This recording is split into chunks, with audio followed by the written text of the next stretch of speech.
matatapos na masasabing perennial, no? Kaya natin masasabing ito ay maging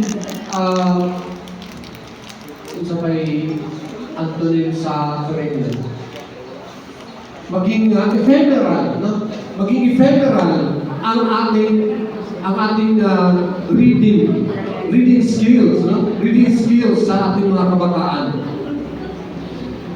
Kanina, binanggit na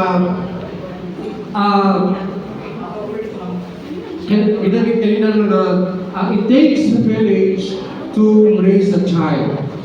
That's true. And that this is the manifestation of that saying.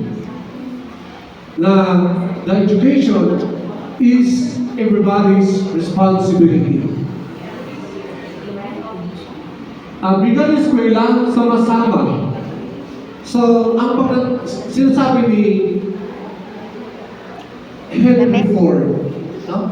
It's an American merchant na hanggang ngayon maraming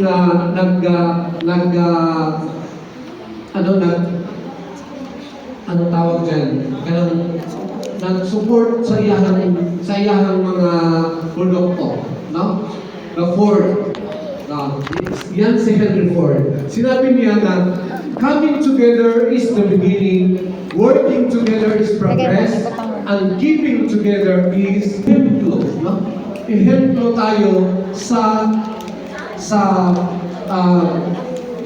kanang altruism, di ba?